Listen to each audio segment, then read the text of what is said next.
Bom dia para você, eu sou Júnior Moreira, esse é o Conversa de Redação e comigo para debater os principais temas do dia, jornalistas Eduardo Costa, William Travassos, economista Rita Mundim e o empresário, apresentador do Itatiaia Negócios, Leonardo Bortoleto. Olha só, pessoal, o PT confirma o nome de Marília Campos como pré-candidata ao Senado por Minas. O grupo de trabalho eleitoral do PT indicou nesta quarta-feira para a executiva do partido aqui em Minas a homologação do nome da petista para concorrer à cadeira no Congresso. Para a segunda vaga no Senado e as candidaturas a governador e vice, ainda não há definição. Eduardo, Marília Campos, um nome interessante dessa esquerda, uma esquerda um pouco mais moderada, né? Que consegue dialogar com todo mundo. Bom dia para você. Bom dia a todos. Eu já falei aqui, acho que mais de uma vez, Júnior, que eu conheço a Marília dos tempos que ela era líder bancária, né? Era dos sindicatos bancários, foi presidente e tal. E sempre foi assim. Naqueles tempos em que o policiamento era maior, em que a turma da esquerda desconfiava até da sombra, questionava o repórter, ela já era respeitosa, tranquila na dela. E sempre foi assim. E como prefeita, como deputada, sempre fazendo dela, sem ficar arrumando briga à toa, fazendo estardalhaço, causando nas redes sociais. A aprovação dela em Contagem, superior a 70%, 80%, já responde o seu currículo, né? Ficha limpa e tal. Enfim, os melhores nomes que tem aí. Hoje, na conversa com o Edson Costa, ela estava alinhando algumas ideias, algumas possibilidades de trabalho lá no Senado. Eu acho que ela esqueceu de um, mas depois com certeza ela vai se alinhar. Porque todo mundo que, por acaso, quiser ser senador, tem que ter em mente, Júnior, da responsabilidade do Senado numa grande discussão em torno das cortes maiores da justiça brasileira, a começar pelo Supremo. Quem quiser ser senador tem que ter em mente que chegando lá, não com estardalhaço, com cortes na rede social, com responsabilidade, se unir a um grupo para discutir o que é necessário fazer para tornar o Supremo, e depois o STJ, e depois os tribunais dos estados, instituições mais sérias, com nomeações mais concernentes com a carreira e com mandato e com regras de ética e o mínimo de compostura. Isso vai ter que ser discutido, porque assim o Legislativo cumpre o seu dever de botar pesos e contrapesos no Judiciário e esse vai ficar mais forte e respeitado pela população para controlar o Executivo e fazer o Brasil acreditar que o mundo pode ser melhor. Hoje, o sentimento generalizado, Júnior, é de que o Brasil perdeu a vergonha. E o caminho para resolver isso começa pelo Senado na próxima eleição e no próximo ano.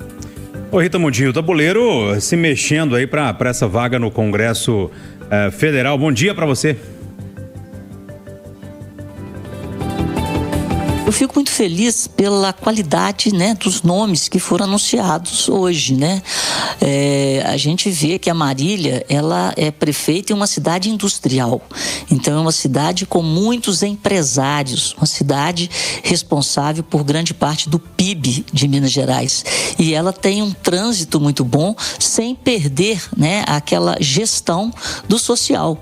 Então ela consegue fazer essa ponte entre o capital, né? Que aí eu me lembro quando o Zé Alencar foi vice do Lula lá atrás, que o Lula conseguiu se eleger pela primeira vez, que é uma dupla que unia o capital e o trabalho. Então a Marília, antes de mais nada, ela é uma gestora e ela consegue fazer o bem para a maioria da população de Contagem. Daí a avaliação dela, e consegue conviver com implementação de programas sociais, de melhorias sociais em um ambiente empresarial, olhando para a qualidade do desenvolvimento da sua cidade. Então são nomes que trazem qualidade para as nossas escolhas. E o outro nome, eu fiquei muito feliz com essa decisão do Flávio Roscoe, que é também um grande gestor e que fez um trabalho fantástico junto à FIENG, porque a FIENG ela é muito grande, né? E fez um trabalho muito forte em educação, também com essa visão do social e do desenvolvimento, porque o desenvolvimento passa pelo olhar para as pessoas, sejam elas ou estejam elas em quaisquer função. Então, tanto Marília quanto Flávio Roscoe tem essa pegada da gestão da coisa pública para melhorar para todo mundo. William Travassos, bom dia para você. É um tabuleiro, é um xadrez nesse ano, né? E Sim. Até abril ele começa a se desenhar de forma mais firme, assim, vamos dizer. Bom dia para você. Muito bom dia, Júnior Moreira, bom dia, bancada, bom dia aos ouvintes da Itatiaia. A Marília, ela ganhou o meu respeito. Eu, quando comecei a visitar, né, Contagem para fazer as gravações, né, olhando as vilas e favelas, a primeira coisa que eu vi da Marília é que ela era a prefeita das pracinhas, né? E eu falei assim, mas como assim a prefeita das pracinhas? Faz mais nada? E aí comecei a provocar. E ela foi me respondendo, né? E eu fui acompanhando e conhecendo um pouco mais do trabalho da Marília. Gente, tem o quê?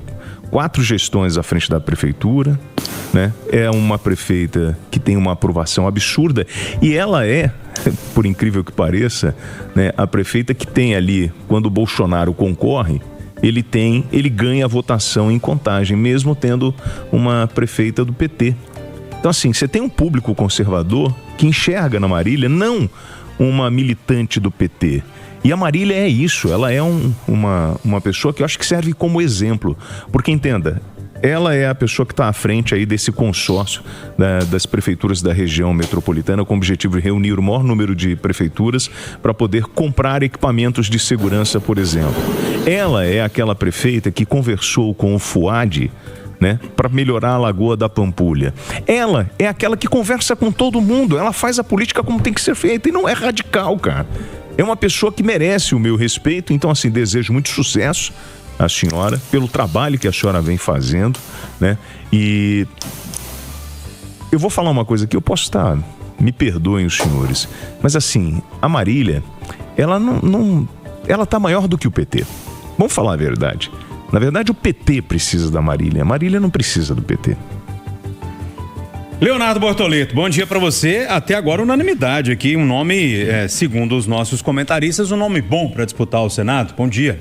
Bom dia, Júnior Moreira, aos amigos da bancada, aos ouvintes da Itatiaia. Diz que toda unanimidade é burra, mas não é o caso nesse tema. Marília aqui candidata ao Senado, pré-candidata ao Senado. Marília, ela é realmente diferenciada. Todas as vezes que estive com ela, não só a gentileza, a educação, a consciência de desenvolvimento urbano, de consciência de desenvolvimento econômico que ela tem, a qualifica não só a ser prefeita de Contagem, como pré-candidata. Talvez o suspiro da esquerda para poder ter alguma vitória nesse ano de 2026.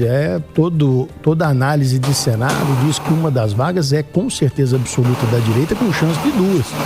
Acho que a posição do PT coloca a Marília como possível vencedora desse pleito, porque tem envergadura para tal, tem mobilização, porque Contagem é uma cidade importante e populosa. E a maneira com a qual se posiciona a Marília agrada centro e esquerda, e não somente a extrema esquerda. Então, acho que acertou o PT em escolher Marília para pré-candidata do Senado.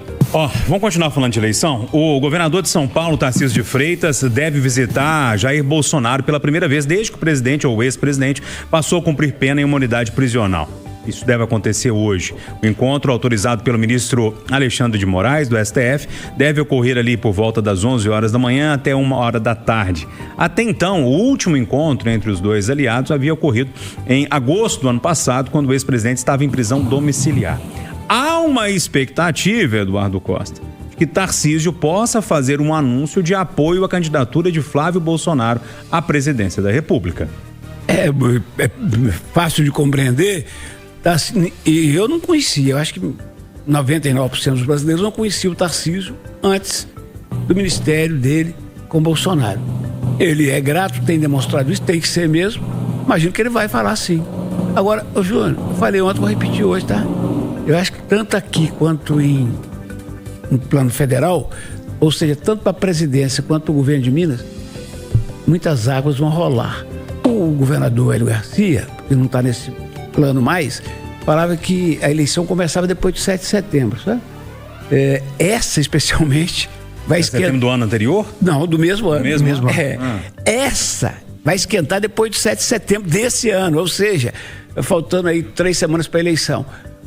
Mas definição é lá para abril, amigo. Ô Bortoleto, e aí? Tarcísio tem alguns bastidores dessa história, porque o Kassab é secretário do Tarcísio e quer muito que o Tarcísio venha pro lado dele, o Caiado já foi, aquela história toda. Há outra expectativa de que Tarcísio, depois dessa visita, saia e ofereça apoio a essa candidatura do Flávio Bolsonaro. Isso tudo faz sentido para você? Não faz sentido? Tudo faz sentido porque está tudo muito cedo. Nós estamos construindo o cenário que vai ser a realidade em setembro, como bem colocou. Eu vou antecipar, agosto, talvez, porque vem todas as decisões partidárias, mas ainda há possibilidade de desistência nesse ponto. Mas a realidade, ô Júnior, eu vou ser muito sincero, muito claro, objetivo aqui com os nossos ouvintes da Itatiaia. Não tem espaço para tanto candidato na direita. Isso é um fato. A eleição do Tarcísio em São Paulo, ela é uma eleição muito mais tranquila para ele. Então, eu acredito de verdade que se fosse um desejo único exclusivamente dele, ele seria candidato à reeleição em São Paulo. Mas no meu entendimento, está se construindo e o ex-presidente Bolsonaro se coloca como maestro. Eu acredito de verdade que nessa posição que Bolsonaro agora está, ele vai orquestrar a direita, mas eu não acredito de verdade que a gente chegue em setembro com a candidatura do Flávio. Explico por quê. A gente tem de verdade, lá no PSD, 3 presidenciáveis, assim eles se intitulam: Eduardo Leite, o Ratinho Júnior e também agora o Caiado. Desses 3, para mim, candidato à presidência da República é o Caiado, que tem discurso de segurança pública. Eduardo Leite é candidato a Senado e Ratinho Júnior também, na minha opinião. Aí nós vamos para uma realidade da eleição para presidente. A gente vai ter o Caiado, a gente tem o Zema, que já está posto e colocado, e aí a gente tem uma definição mais clara do bolsonarismo, que eu acredito que, se vier para poder ganhar, vem com o Tarcísio. É o que eu acredito. E não vem com Flávio Bolsonaro, que é candidato a Senado no Rio de Janeiro. Então, eu, quando vi a última pesquisa da Quest, vi a rejeição do Flávio, eu acho difícil dele conseguir reverter esta rejeição para segundo turno. Ele tem 62% de rejeição. Esse 62% de rejeição, para poder ser construído, ele teria que estar cada vez mais alinhado com o estilo bolsonarismo de ser, que é muito mais a cara do Eduardo do que do Flávio. Então, de verdade, eu acho que o Flávio ajuda muito no Rio de Janeiro em sendo candidato ao Senado e garantindo a vaga da direita lá. Você está dizendo que o Flávio Bolsonaro não vai ser candidato à presidência da República? É a minha convicção. É a minha convicção. Está construindo, Tarcísio pode apoiá-lo, mas na reta final a direita se junta de maneira pragmática para poder vencer a esquerda. Porque se assim não o fizer, estaremos aqui no Conversa de Redação pós-eleição dizendo que o Lula está mais uma vez reeleito. Passos, o Bortoleto está praticamente cravando aqui uma situação, e está muito cedo para isso, é lógico, antes que você fale isso, Bortoleto, mas eu falando que a visão de hoje com os fatos que a gente tem hoje. É a visão dele. O Flávio Bolsonaro está fazendo uma espécie de escudo para que depois venha mesmo um candidato que possa assumir esse campo conservador. Precisa aí da batuta não só do Bolsonaro, mas de Gilberto Kassab também, né? Acho que assim, tem um pedágio a pagar agora, né? Tarcísio está visitando Bolsonaro pela primeira vez no regime fechado. E assim, eu te coloquei lá. E agora, como é que você me tira daqui? Eu acho que é mais ou menos isso. O que a gente vai fazer? Qual é a estratégia? O que a turma lá fora... Porque assim, ele não tem comunicação com esse mundo externo, né?